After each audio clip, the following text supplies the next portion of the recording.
I used to think a man could measure his life by the roof he kept over his family and the sweat he poured into keeping it standing.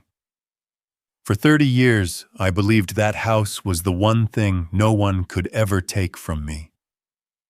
I was wrong. And the first sign of it came in the smallest, coldest sentence I had ever heard from my own son. "Dad, you're checking out tomorrow. I already rented your room." The words didn't just sting. They split something open inside me. Because the moment Brandon said them, I knew he wasn't just talking about space.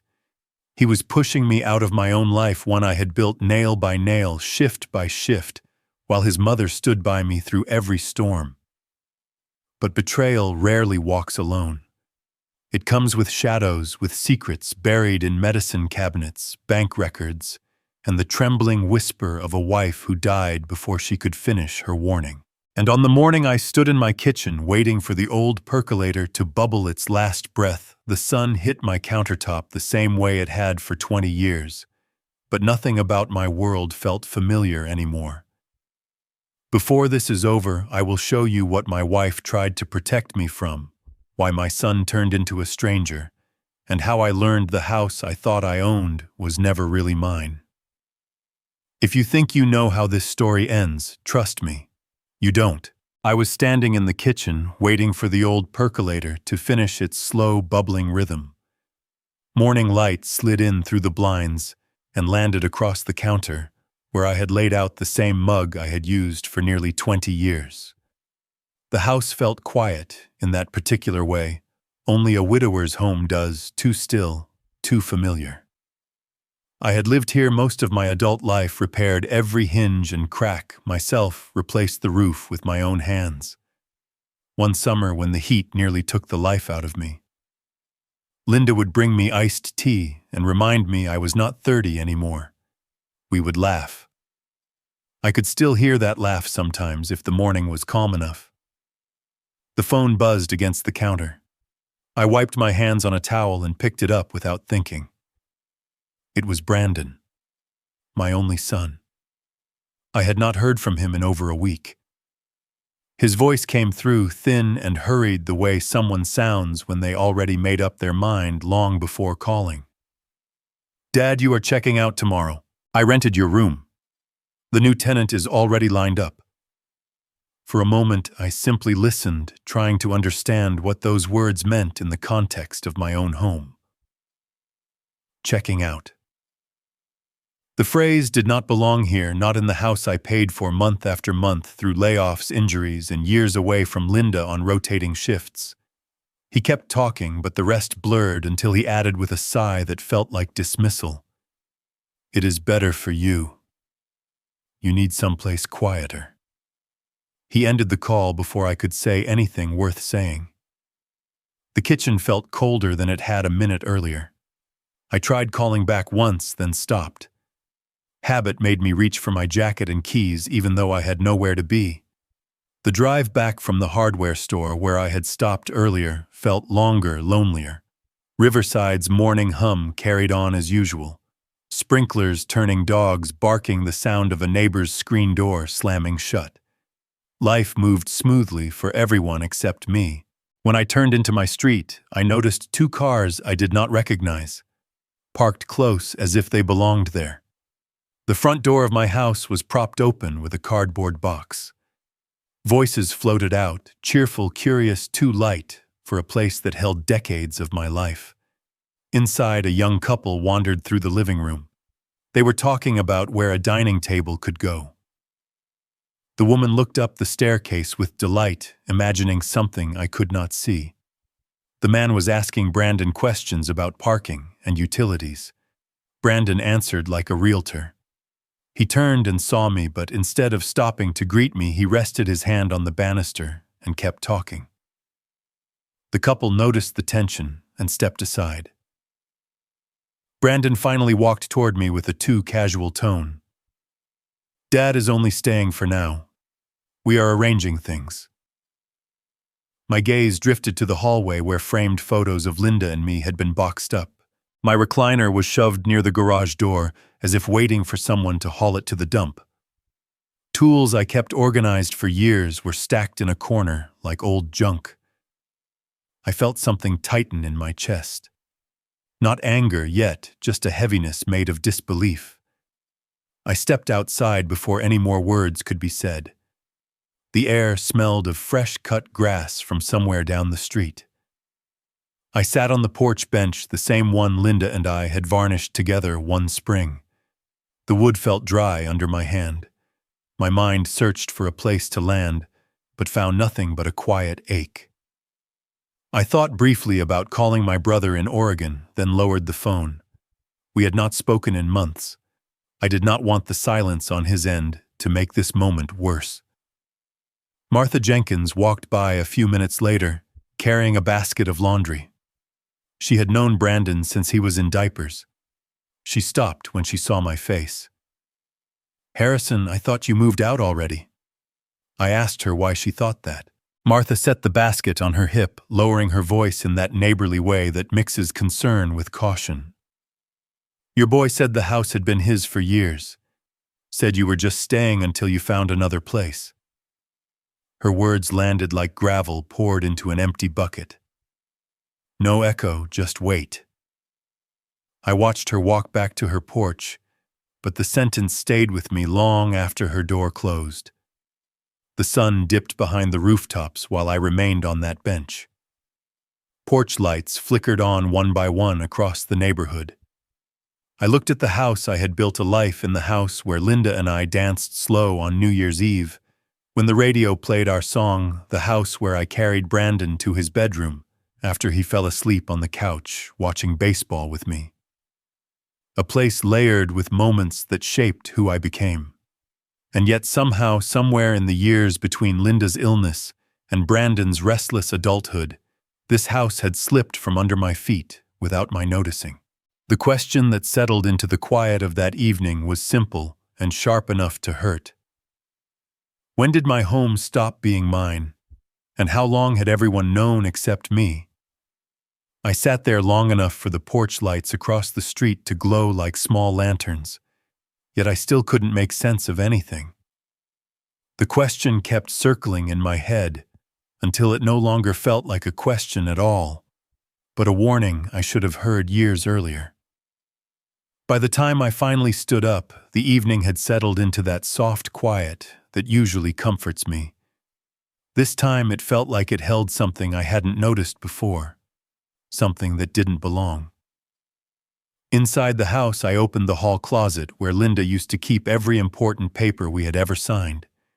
She always organized things better than I could. After she passed, I left the drawers mostly untouched. Maybe a part of me believed if I didn't move anything, she wouldn't feel so far away. I pulled out the metal file box from the bottom shelf and carried it to the dining table. Dust rose when I opened it. That smell of old paper and ink hit me, the kind of scent that brings back specific years. I started flipping through envelopes and folders. Mortgage payment receipts from the 90s and early 2000s. Letters from the bank confirming each adjustment until the balance finally hit zero.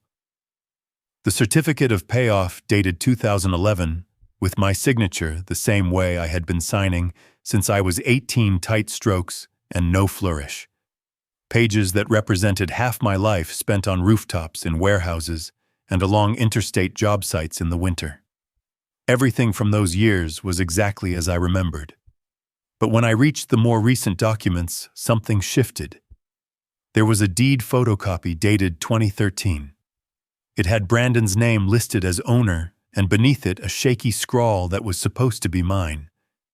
I stared at that signature for a long time. It didn't match the one from 2011 or any I had ever written. The slant was wrong. The spacing was wrong. It looked like someone had studied my hand from memory and guessed. I sat back in the chair. My heart wasn't racing. If anything, it had slowed. But a coldness spread through my chest that made the room feel smaller. I wondered why Linda would have kept this copy mixed in with the legitimate papers. Then I wondered if she had even been the one who placed it there. I decided I needed answers that the documents alone couldn't give. The next morning, I drove to the First Pacific Bank on Magnolia Avenue. I had opened my first checking account there back in the early 80s. The lobby looked the same as always, carpet too clean, soft music overhead, the kind of place built to make you believe everything is trustworthy. Stephen Harding, the branch manager, recognized me from the old days. He greeted me with the polite smile people use when they don't want to admit someone has aged. I told him I needed help reviewing property records connected to my account history. He brought me into his office and typed my information into the system. After a few minutes, he frowned. Not confused, not alarmed, just caught between the two. He angled the monitor slightly toward me and said that according to their digital log, a transfer of ownership had been executed around 10 years ago. My name had been replaced by Brandon's. The system showed the signature on file and a timestamp placed during a period when I remembered working a construction contract near Carson City. I told him plainly that I had not signed anything that year, that I had been gone for months, and that any document saying otherwise was false. He pulled up a digital image of the signature. It was the same uneven imitation I had found at home. Stephen looked between the screen and a copy of my consistent older signatures. He didn't accuse anyone. Bank managers rarely do. They simply observe. He observed that the signatures did not match, that something seemed off, and that he could request archived physical files if I wanted to pursue further review. He also added that property tax filings for the last 5 years listed Brandon as the payer, which typically aligned with ownership records. I thanked him and stepped back into the parking lot with a feeling I couldn't describe. It wasn't anger or fear. It was the sensation of being erased while still standing in plain sight. As I sat in my truck, I kept thinking about Linda. Had she known something was wrong but been too sick to challenge it? Or had someone acted while she was vulnerable and I was away on overtime shifts? When I returned home that afternoon, the front of the house looked unchanged, but I felt different stepping through the door. I noticed details I had ignored before. A new camera above the entryway. A small keypad near the hallway arch. Brandon had installed a security system months earlier, claiming it would help with insurance rates. Back then, I hadn't questioned it. I walked to the living room and checked the control panel. My login no longer worked. The app on my phone, the one Brandon had helped me set up, showed an error. It told me I did not have permission to view the cameras. I tried again. Same message. I stood there staring at the blank screen, feeling that quiet coldness return. It was one thing for my house to show another man's name on a document. It was another to realize I no longer had the right to see what happened inside the walls I had built, paid for, and held together with my own hands after every storm. I set the phone down on the counter. Something was wrong, and it had not started yesterday. It had been unfolding for years, buried beneath grief distance and the slow kind of trust that makes you overlook what you should have questioned. And if the papers were forged, once I had to wonder how far the truth had already been pushed beyond my reach. The thought stayed with me the rest of the day, like a low hum in the background that would not turn off. If the papers had been twisted once, they could be twisted again, and I had no idea where the line between truth and forgery actually was anymore. That night, I sat at the kitchen table with the file box still open, pages spread out in front of me. The house creaked the way old houses do when the temperature drops, but every sound put me on edge.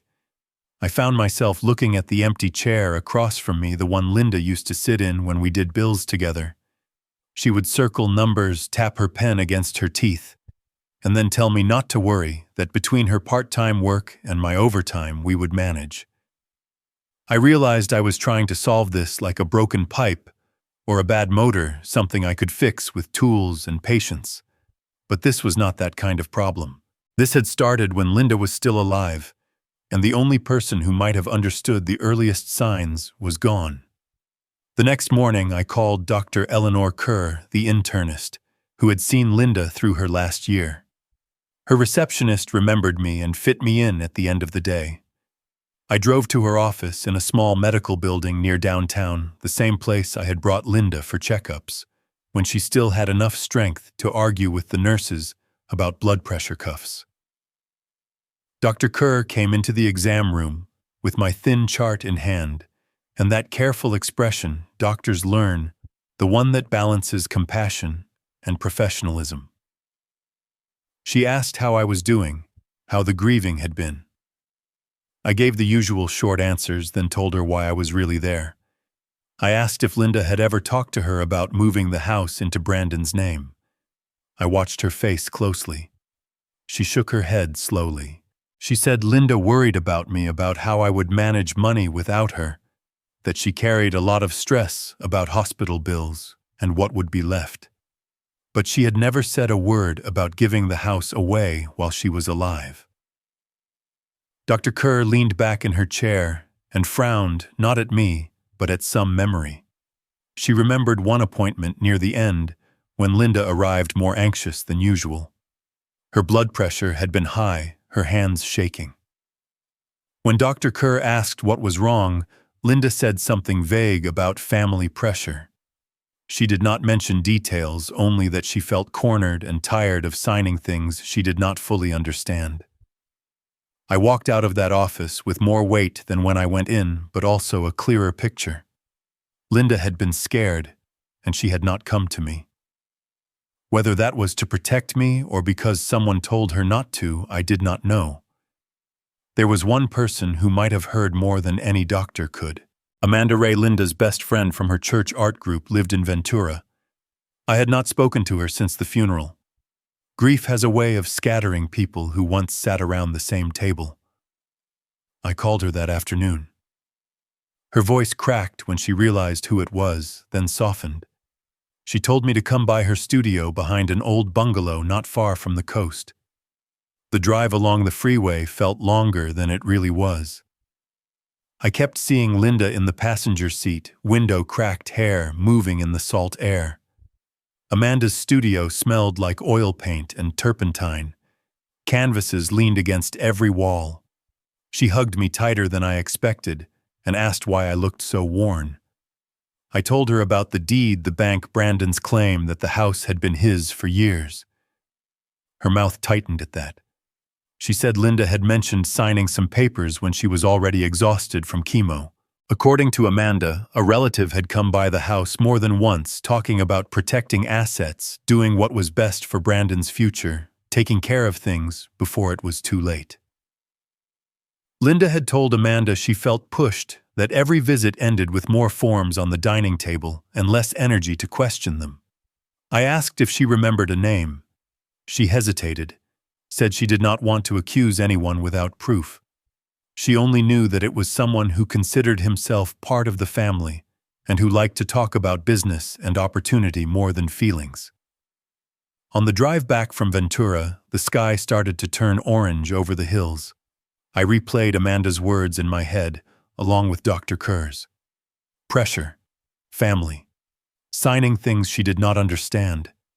Someone standing in the space between my wife and me, using her fear of the future as a lever.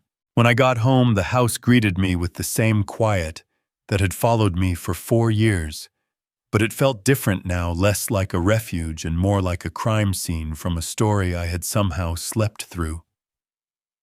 I walked into the living room and stopped in front of the framed wedding photo on the wall. Linda was laughing in that picture, head tilted back, a little hand on my chest.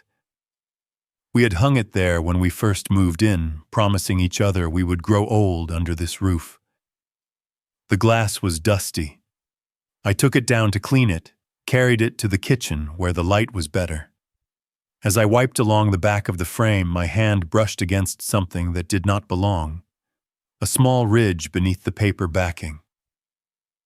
I peeled back a strip of tape and found a flash drive pressed flat against the wood, secured by a thin piece of clear tape.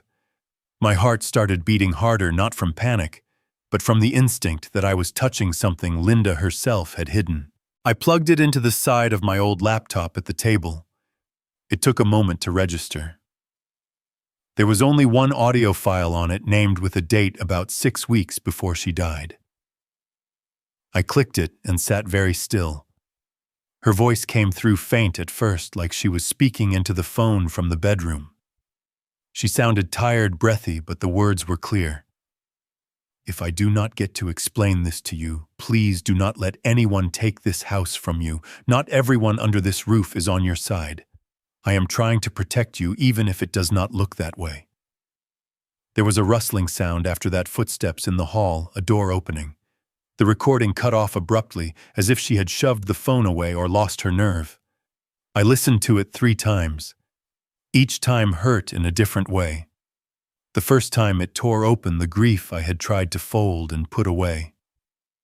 Hearing her voice again after so long made my chest ache.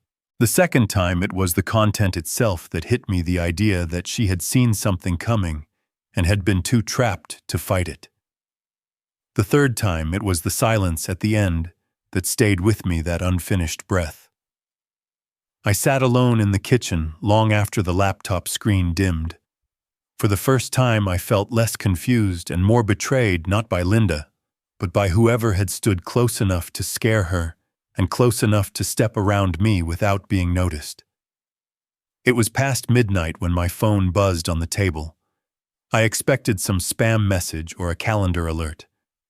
The number on the screen was blocked. The text was short. Stop digging. At your age, you should rest, not create problems. I stared at the words until they blurred. Someone not only knew what had been done, they knew I was starting to pull at the loose threads. And if they were watching me now, it meant this was no longer just about old papers and fading memories. I did not sleep much that night. Every time I closed my eyes, I heard Linda's voice from that recording, low and urgent, telling me not everyone under my roof was on my side. The blocked text still sat there on my phone, a threat dressed up as advice. By the time the sun finally pushed a pale strip of light through the blinds, I knew I could not keep circling around the edges of this. Sooner or later, I had to walk straight through the middle. Brandon got home late that morning carrying a paper cup of coffee and staring at his phone like he was afraid to look up. I waited in the living room. The TV was off. The house was quiet except for his footsteps on the hardwood. "We need to talk," I said. He rolled his eyes a little, the way he used to when I told him to mow the lawn as a teenager. "Dad, I am busy." "Can this wait?" "No," I said. "It cannot." He shifted his weight, finally looked at me. I told him I had been to the bank. I told him they had records saying I signed the house over 10 years ago when I was working out of state. I told him the signatures did not match. I asked him point blank when he started telling people this house was his. Brandon let out a sharp breath, somewhere between a laugh and a scoff. "You always think you are the victim," he said. "You have no idea what I have been dealing with."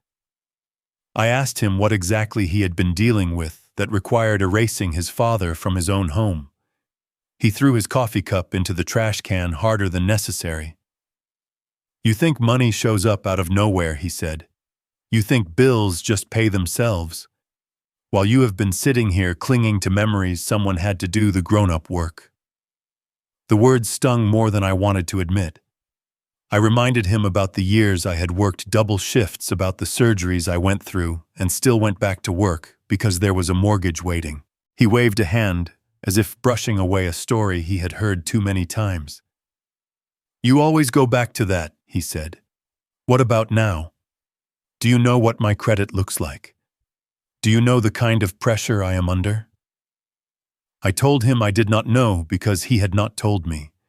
All I knew was that my name had been taken off the house and his had appeared in its place, and now strangers were walking through my dining room asking about rent prices. His face flushed. For a moment I saw the little boy who used to run to Linda when he was in trouble, wanting her to stand between us. She was gone and there was no one left to soften the blows.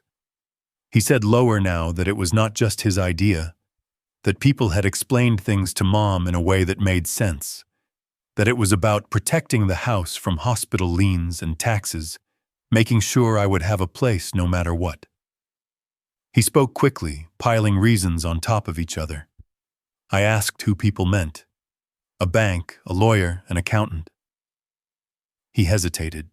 That hesitation told me more than any of his words. He rubbed the back of his neck, looked away, tried to reach for his phone again. I repeated the question. Who told your mother this was the right thing to do? Who brought papers into my house while I was gone? He said a name, then too fast, like he regretted it as soon as it left his mouth. Kyle. Kyle helped us figure it out. The room seemed to narrow. Kyle Rourke, Linda's cousin on her mother's side. He ran a string of auto repair shops down near Ventura. The kind of man who always had a story about beating the system, who wore nice watches and talked loudly about opportunity at family cookouts. Kyle, I said. Since when is Kyle a financial expert? Brandon got defensive again. He said Kyle had connections, knew people in real estate, that he had been through stuff with banks, and knew how to keep assets safe when medical bills start piling up. According to Brandon, when his credit cards were maxed from what he called a rough patch and some bad luck with sports betting. Kyle was the one who stepped in so the collectors would back off. He said that after one of Linda's chemo sessions, Kyle sat with them at the kitchen table.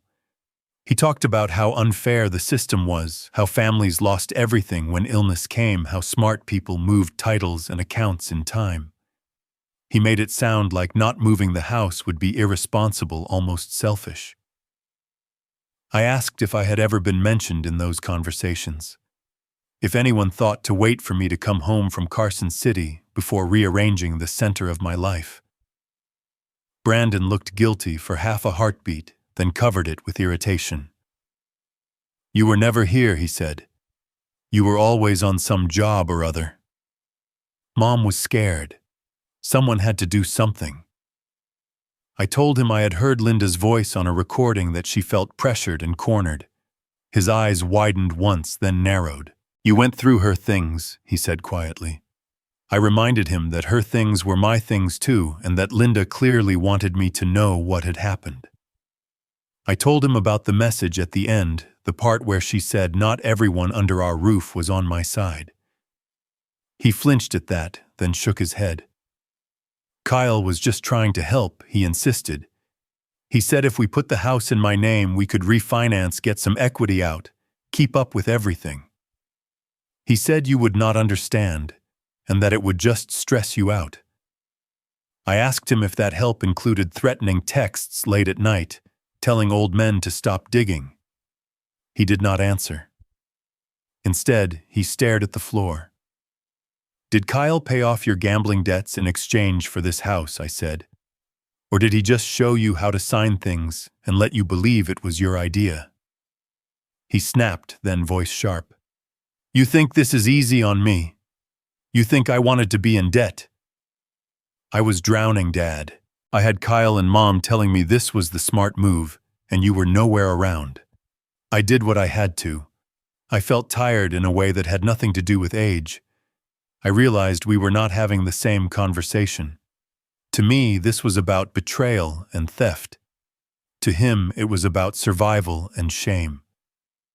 I asked one last question. Where are the original documents? He swallowed. Kyle has them, he said. He keeps everything in a safe at his office. He said it is better that way.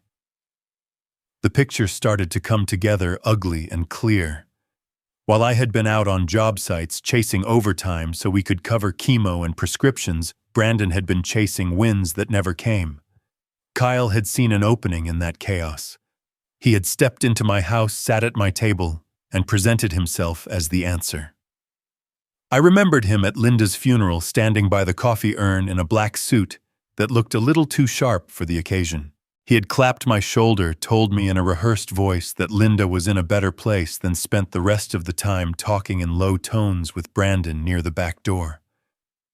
I had been too numb to care who said what back then.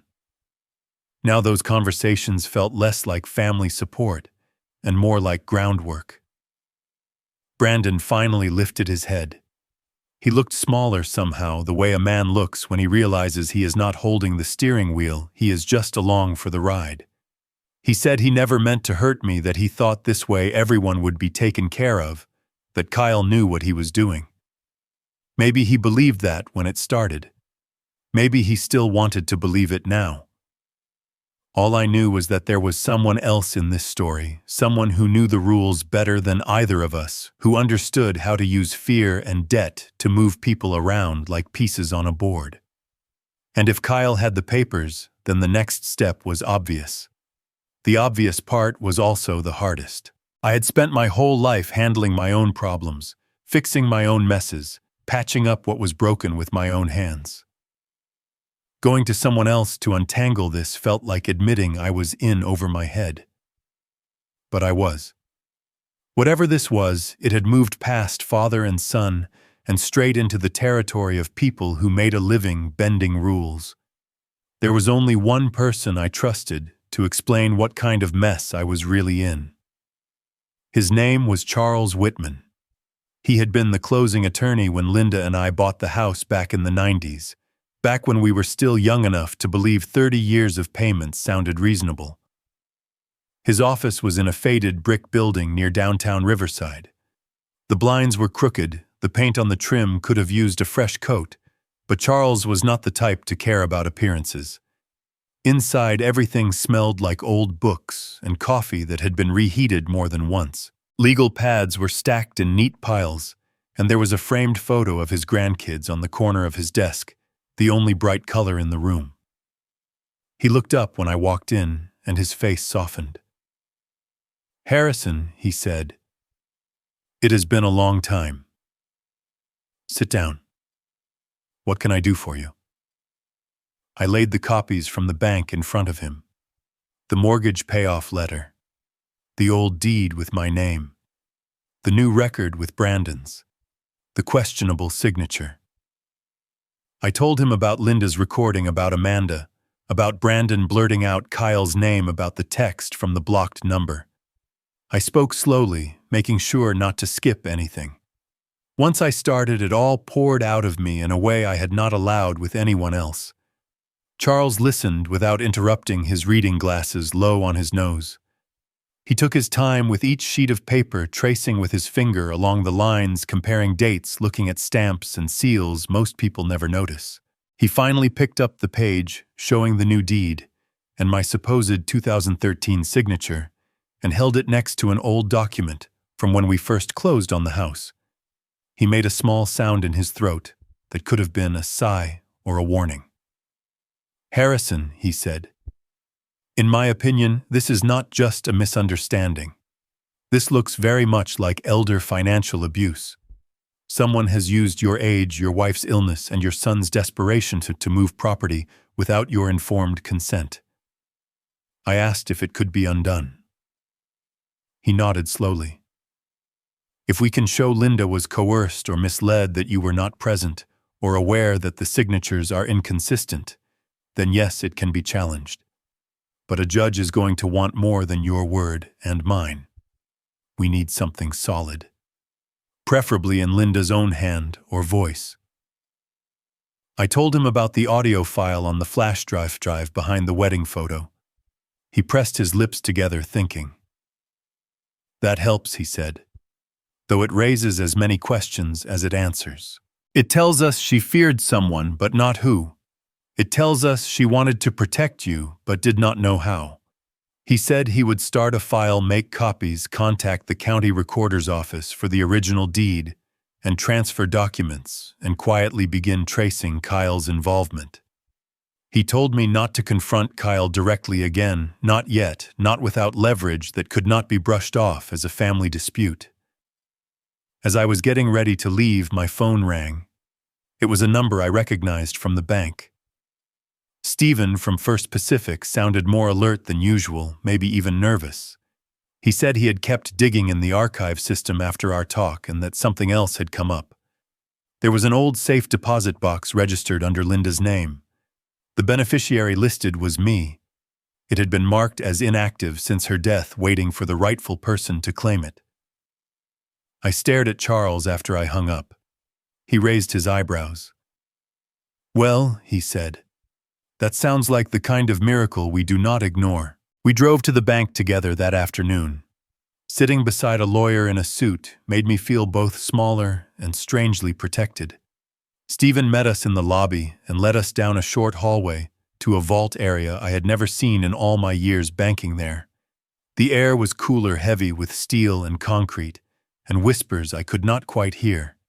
He had me sign a form, checked my ID twice, then unlocked a small metal drawer built into the wall.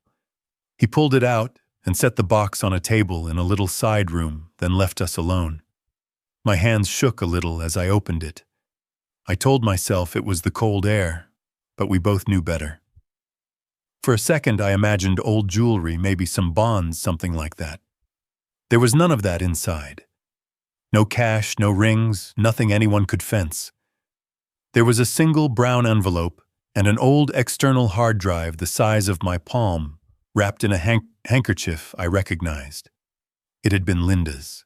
She used to keep it in her purse when our son was young, always ready to wipe a nose or dry a tear. My throat tightened when I saw my name on the envelope written in Linda's familiar, careful handwriting. Under my name, she had written a line that made my skin prickle. "If you are reading this, what I was afraid of has happened." I did not open it there. Somehow it felt wrong to read her words in a bank vault. Instead, I put the drive and the envelope back into the box and clutched it like something fragile as we walked out. In the truck outside with the engine off and the windows up, I finally slid my finger under the flap and unfolded the letter. Linda's words spilled across the pages in uneven lines. She wrote about feeling pressured, about being told again and again that if she did not sign, I would be left destitute, that medical bills would swallow everything. She wrote about someone using Brandon's mistakes to scare her about sessions at the dining table that felt less like planning and more like ambushes. She apologized for not telling me sooner.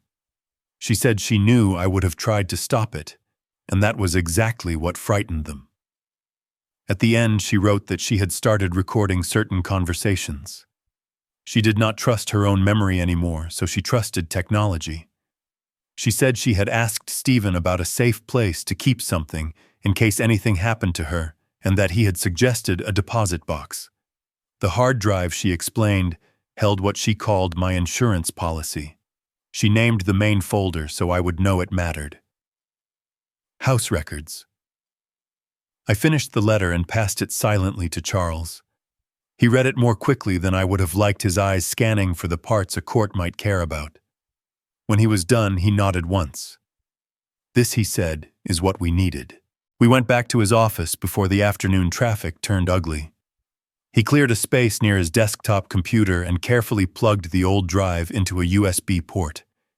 It whirred to life with a small stutter, then a directory appeared on the screen. The main folder was exactly what Linda had written. House records. Charles clicked it open. Inside were more folders labeled with dates and short phrases: kitchen camera, living room, phone audio. Some of them were stamped only weeks before she died. The tiny preview thumbnails showed my own kitchen table, my living room, people sitting in chairs I recognized, and some I did not. I felt my pulse beating in my ears as I leaned closer. Whatever Linda had seen and heard in those last months, she had captured it. And now, finally, it was my turn to watch. Charles clicked the first file before I could change my mind. The video filled his monitor, grainy but clear enough. It was my own kitchen, the angle higher than I had ever seen it. Linda must have tucked a little camera up near the top of the cabinet, where no one would look. The timestamp in the corner showed a rainy Tuesday afternoon, about 8 months before she passed. Linda sat at the table in her blue sweater, the one she wore when she was chilled from treatment. Her shoulders looked smaller than I remembered. Across from her sat Kyle in a crisp shirt, sleeves rolled just so, watch flashing every time he moved his hand. There was a folder open between them. Charles turned up the volume. At first it was just the hum of the fridge and Linda asking if he wanted more coffee. Then his voice came smooth and confident, like he was explaining something to a client. He told her that if she waited, the hospital and the government would eat through everything. He talked about how unfair it all was, how people like us always got punished for doing the right thing. He said moving the house into Brandon's name was the smartest way to protect what they had built, that once it was in the boy's name, nothing and no one could touch it. Linda looked exhausted. She rubbed her temples and stared at the table. She asked about me. What about Harrison? She said this is his house too. Kyle smiled in that way I had always disliked without knowing why. Do you really think he understands any of this? He said. He fixes machines, not paperwork. If he sees numbers and law terms, he will panic. Let me handle it. Let Brandon be the owner on paper. For your husband, it does not change anything. He still sleeps in the same bed. I felt my jaw tighten. Charles glanced at me but said nothing. On the screen, Linda nodded slowly, more from fatigue than agreement. She said she did not want Brandon buried in regret later, did not want him punished for trying to help. Kyle leaned in and lowered his voice. Sign now while you are still able, he said. If you wait and your health goes downhill, the court might not let you. Then you and Harrison lose control. This is how people who know the system do it. Charles paused the video and let that last sentence hang in the air. People who know the system. He rewound a few seconds, watched Kyle's body language again. There was no warmth there, just calculation. We went through more files. One showed Brandon and Kyle alone in the living room. The camera was hidden near the TV. Brandon sat on the edge of the couch, knees bouncing, hands clasped like a boy in the principal's office. Kyle stood near the window talking. You need to get him out of the way eventually, Kyle said. He is going to ask questions. Old men do not handle change well. The trick is to make him think it is for his own good. Brandon asked how. His voice sounded smaller than I had ever heard it. You talk about his health, Kyle said. Say the stairs are too much. Say the neighborhood is too noisy. Tell him you found a quiet senior place. Make it sound like you are worried about him. If he pushes back, you remind him of all the bills, all the stress you are under. Guilt is your friend here. Brandon shook his head, said he did not want to hurt me. Kyle's next words made my stomach twist. He is old, Kyle said. Just give him a gentle shove and he will fall in the direction you want. And if he gets upset, you let him. Once the paperwork is done, what is he going to do? Sue his own son? I had to look away from the screen. Hearing those words said out loud in my own house while I was somewhere on a dusty job site, bleeding for hours of overtime, hit a part of me I did not know was still living. Charles stopped the video. Are you all right? He asked quietly. I nodded even though I was not sure. My hands were gripping the arms of the chair so tightly my knuckles had gone white. Part of me wanted to walk out to never see another second. The other part knew this was exactly what Linda wanted me to see, the truth laid bare, uglier than any suspicion. We kept going. There were audio files too, recordings Linda must have started from her phone and then transferred to the drive. In one, Kyle spoke even more plainly. He laid out a simple plan. Move the deed, refinance later, pull cash out, cover Brandon's debts, start a business together. Old assets had to move to new hands, he said, or they died where they stood. It was not just about me or the house anymore. It was a system to him. A pattern. Charles clicked into another folder labeled Others. Inside were scanned copies of what looked like deeds and loan agreements, names I did not know, addresses in nearby towns. Alongside them were printouts of local news articles. Stories about widowers who lost their homes after refinancing gone wrong, about families in legal fights over property changed hands under pressure. One name kept appearing in the fine print: Rourke Auto Group, either on sponsorship banners in photos or mentioned as a business associated with the families. Kyle's reach went further than our block, further than our grief. Charles leaned back, exhaled slowly. "This is not just sloppy paperwork," he said. "This is a pattern. He finds older men whose wives are sick or gone, men with kids drowning in their own mistakes, and he presents himself as the solution." I watched the cursor hover over a form where someone not much older than me had transferred his house into a younger relative's name, facilitated by a man with the same last name as Kyle. The story in the attached article ended with foreclosure and a quote about trusting the wrong person. My phone buzzed on the desk, breaking the silence. Charles picked it up, checked the screen, then handed it to me. It was an email notification he had been copied on from a contact at a different bank. His friend worked in underwriting. The message was short. A refinance application had been fast-tracked.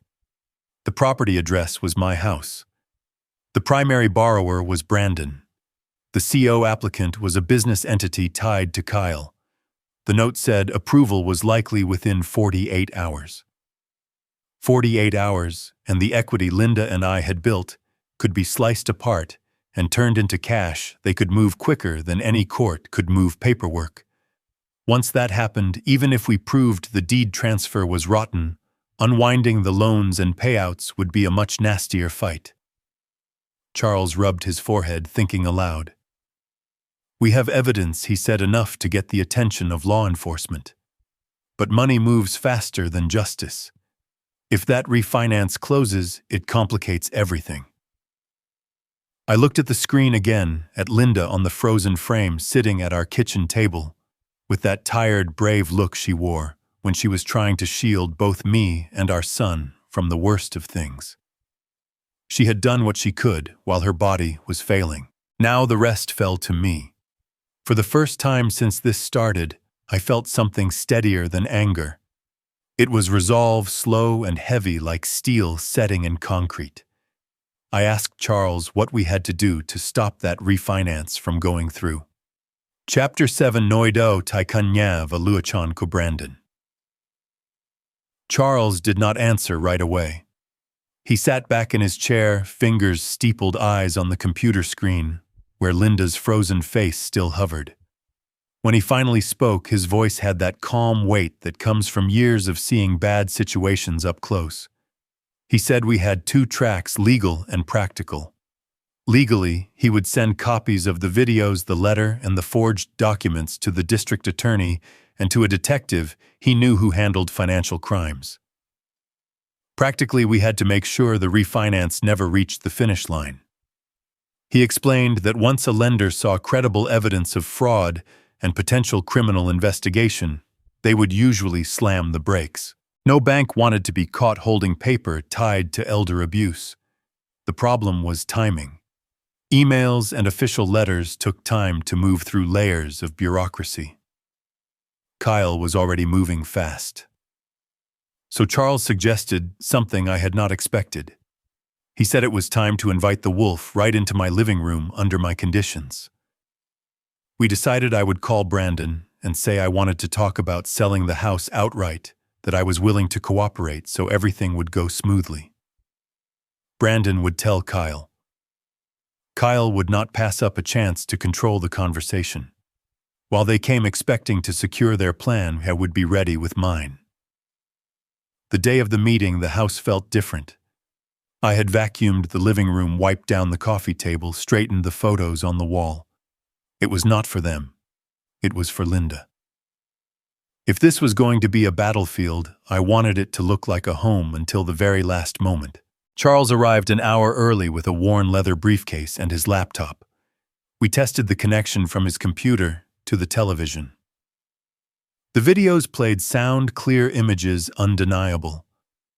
We agreed on one thing. I would do the talking at first. Charles would stay in the kitchen out of sight, but within earshot, ready to step in when the time was right. He reminded me to stay calm, to let the recordings speak louder than any anger I was carrying. Right on time, I saw Brandon's car pull into the driveway. Another sleeker car followed, one of those sedans that always looks recently waxed. They came in without knocking, something that used to bother Linda and which I had let slide too many times. Brandon looked tense, shoulders tight, eyes darting to the TV and the laptop on the table.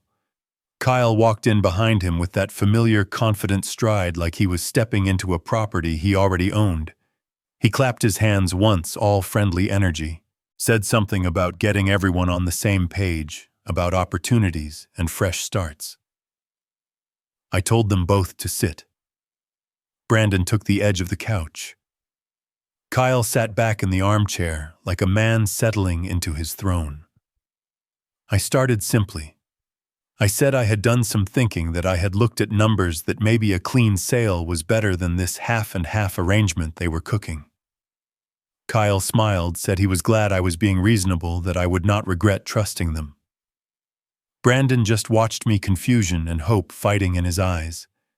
Then I picked up the remote and turned on the TV. For a second, the screen was black. Then my own kitchen appeared, that hidden angle from above the cabinets. Linda at the table in her blue sweater. Kyle across from her with his folder and his charm.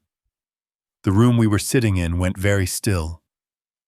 Kyle shifted in his chair, frown forming. He asked what we were watching. I did not answer. I just let his own voice fill the space. The audio was clear. He was telling Linda how the government would take everything, how I would not understand how putting the house in Brandon's name was the only smart play. Linda looked as tired as I remembered, torn between fear for our future and fear for our son. Brandon leaned forward, eyes wide. He whispered that he did not know she had recorded this. His face drained of color when the video showed him in the living room with Kyle, asking doubtful questions, while Kyle coached him on how to talk to me, how to make me feel like leaving was my idea. When the line came about old men being easy to push, about giving them a gentle shove and letting gravity do the rest, I saw Brandon flinch, as if he had been struck. He could not look at me. His gaze dropped to his hands, which were twisting together in his lap. Kyle cleared his throat, tried to laugh it off. He said it looked like edited footage that anyone could cut and splice these days. I asked him if he thought Linda, half sick and half worn out, had taken a course in special effects. There was an edge in my voice I did not bother to hide. That was when Charles walked in from the kitchen, calm as a Sunday school teacher. He introduced himself as my attorney and explained that every file we had just watched had already been copied and delivered to the district attorney's office and to a detective in the financial crimes unit. He said tampering with evidence would be pointless at this stage. The horse was out of the barn. Kyle's friendly mask slipped. His eyes hardened. He accused me of turning family matters into a court case, of letting a lawyer poison me against my own blood. He told Brandon not to let this drama shake him, that once the refinance went through, all of this noise would fade. Charles spoke up, voice steady. He said there would be no refinance, that the lender had been informed of the ongoing investigation and the clear signs of fraud. He said any attempt to proceed would put the bank on the wrong side of a criminal probe, and they knew it. Brandon finally looked up. Tears shone but did not fall. He asked Kyle if any of this had ever really been about protecting me, or if it had always been about using the house as a way out of his own bad bets. He brought up the late-night phone calls, the pressure, the promises that once the money came in, everything would be fixed. Kyle turned on him, then sharp and impatient, saying he needed to grow up, that he was too soft, that in real life you did what you had to. He started to stand, reaching for Brandon's shoulder, as if to pull him up too and drag him out of the house. Knuckles rapped on the front door just then, not loud but firm. A second later, the door swung open and 2 officers stepped in, followed by a plain-clothes detective Charles had met before. They greeted us, asked for Kyle by full name, and read from a paper that spelled out phrases like fraud, coercion, and exploitation of an elderly person. Kyle tried to protest, said this was all a misunderstanding, a family squabble twisted by a bitter old man.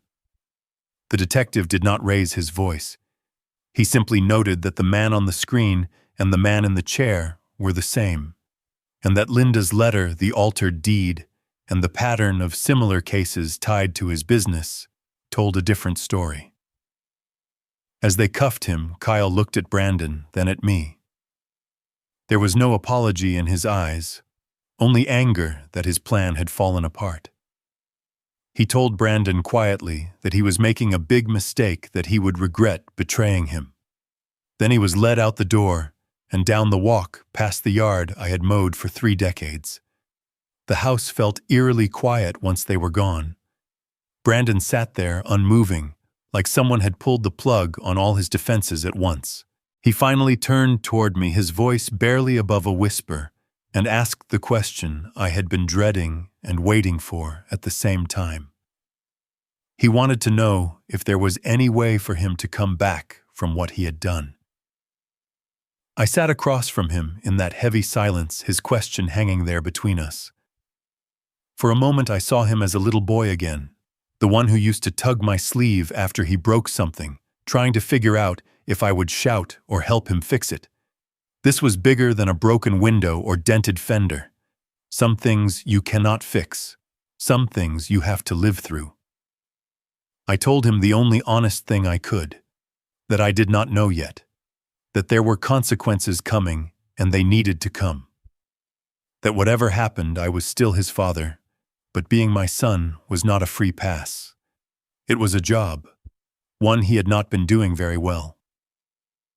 In the days after Kyle was led out of my house, the world narrowed into appointments and phone calls.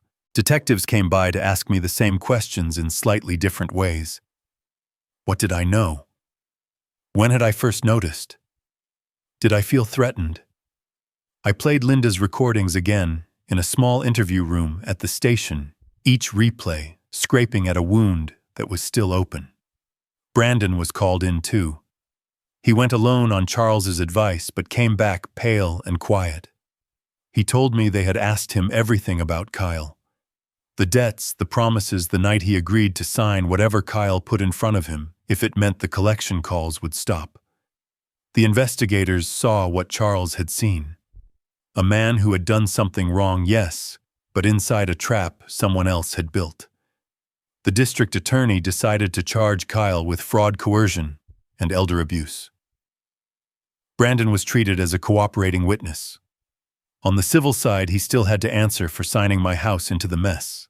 There were repayment plans to set up credit reports to repair, and long, uncomfortable meetings where he had to watch his own name at the top of documents that spelled out how much damage had been done. With Charles's help, we filed petitions to undo what could be undone. The forged deed, the refinance application, the power of attorney Linda had been pushed into signing when she barely had strength to hold a pen. Nothing moved quickly. Papers had to be served, responses filed, hearings scheduled. Every time we went before a judge, I brought a copy of Linda's letter in my coat pocket. I did not always take it out, but I liked knowing it was there. Months passed. Slowly, the pieces started edging back into place. The county recorder voided the transfer that put the house into Brandon's name. The bank withdrew the refinance offer once they saw the videos and the investigation file. Finally, on a clear morning that smelled like cut grass outside the courthouse, the judge signed an order recognizing me as the sole legal owner of the house on Oak Ridge Lane. No conditions, no asterisk. I stood on the steps afterward with Charles and felt something I had not expected. It was not triumph. It was something closer to relief and under that exhaustion. Fighting for your home in your 60s is not the same as fighting in your 30s. Every victory comes with a bill your body pays later. That night I sat at the kitchen table with Charles, and we talked about the future in a way I had avoided before all this. He told me plainly that I should not leave things loose again. Not for courts, not for relatives, not for anyone with a slick story.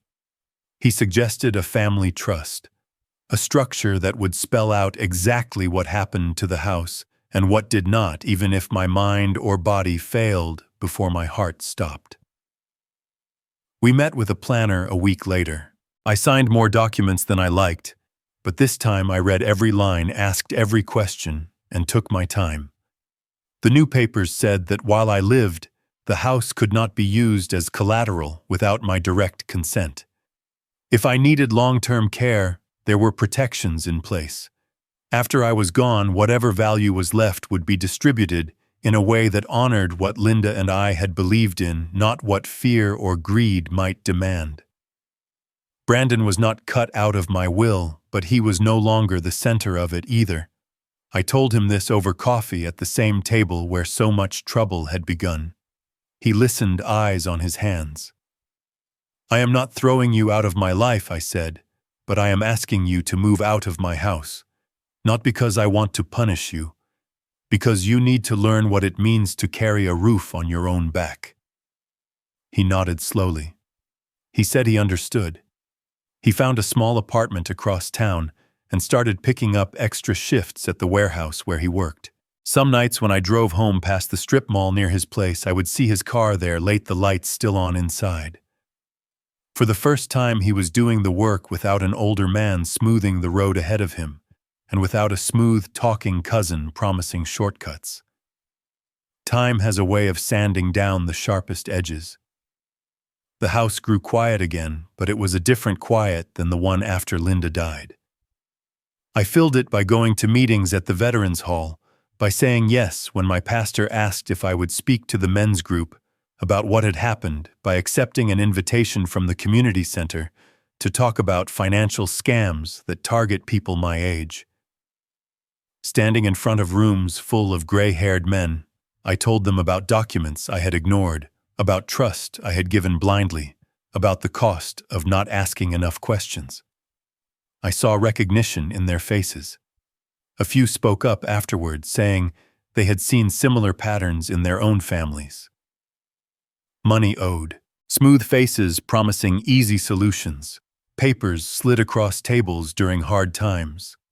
If sharing my story kept even one man from signing something he did not understand, it felt like a way of honoring Linda's last act of protection. The seasons changed. The ache in my chest when I walked past Linda's picture softened into something I could carry without flinching. Brandon came by on holidays, dentist office waiting room, awkward at first, then slowly more natural. We did not talk about the house. We talked about sports, about his job, about how tired he was some days, and how good it felt to look at a bill and know he had paid it himself. One Sunday afternoon, just as the game on television cut to a commercial, the doorbell rang. I was not expecting anyone. I opened the door, and there he was. Brandon. Thinner, with lines around his eyes that had not been there a year ago. He held his cap in his hands, turning it slowly. "Dad," he said, "I am not here about the house." He took a breath, forced himself to meet my eyes. "I want to know if you will give me another chance at being your son the right way." There it was. Not a demand, not a trick, a request. From a man who had hit bottom and started the long climb back up. I stepped aside and told him to come in. The house is just wood and drywall and memories. What matters more is who walks through its doors and what kind of man he is when he does it. If you have ever felt like the ground was taken from under your feet by someone you trusted, or if you know what it is to lose and slowly rebuild, then you already understand more of my story than most. If this hits something in you, you can stay a while, listen to the others, and if you feel like it, share your own. There are a lot of us out here trying to hold on to what matters before someone tells us it was never really ours.